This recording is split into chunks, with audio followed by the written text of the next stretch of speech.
There's a puzzle in this morning's Parsha that has no really good answer. And that is why the building of the Tabernacle, which is filled with very specific instructions, is repeated. We got it earlier in Truma and Tetzaveh and a little bit in Ki Tisa, and now at the end of Exodus we get it again. And all the commentators, of course, have to explain this, but I hope I'm not being unfair to the very many brilliant, wonderful minds of the Jewish tradition when I say nobody has a great answer. Someone says, well, there are slight differences, and there are, but they don't really warrant a whole new explanation. Someone else says it's to show us how much God loves the tabernacle, but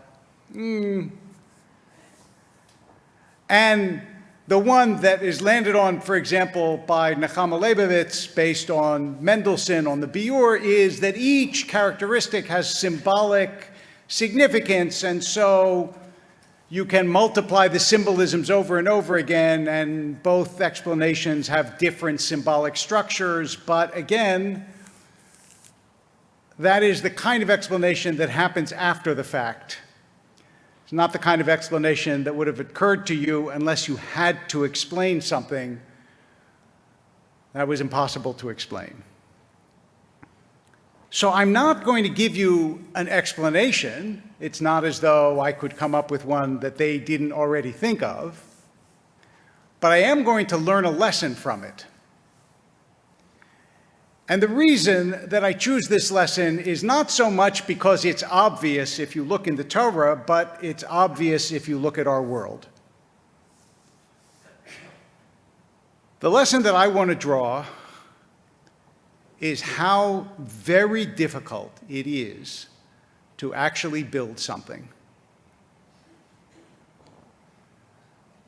Maybe they give the directions twice because it's just really hard to build something, and really easy to destroy it.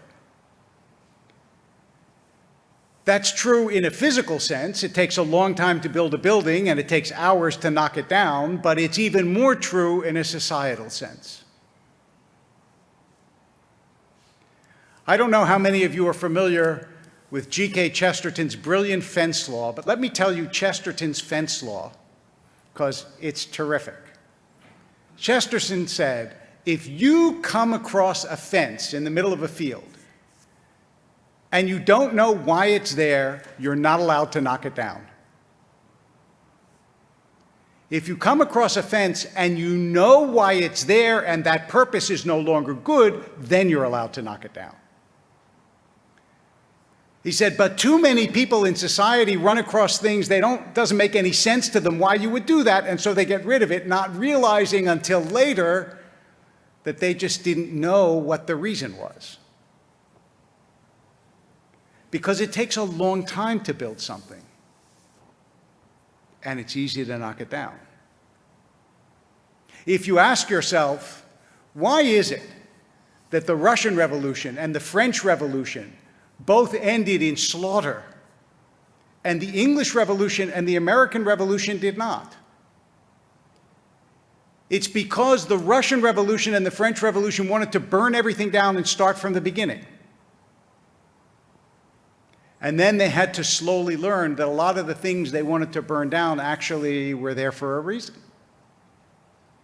But the American Revolution and the English Revolution were incremental. The laws built on the laws they already had.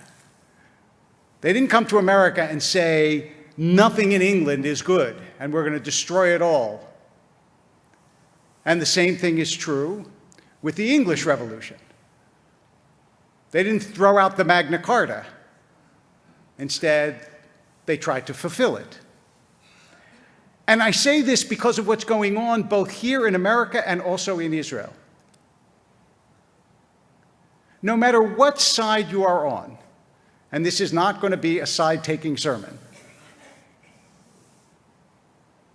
just recognize that building these societies took an enormous amount of time, an enormous amount of blood, an enormous amount of sacrifice and care and insight and genius.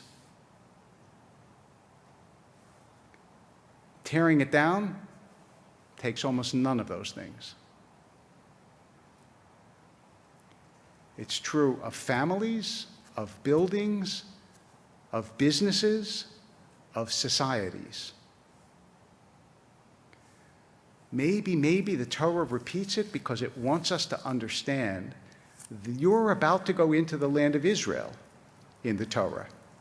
Just remember how hard it is to build.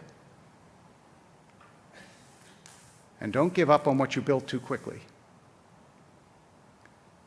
Have respect and appreciation for all the people who preceded you, who built what we take for granted.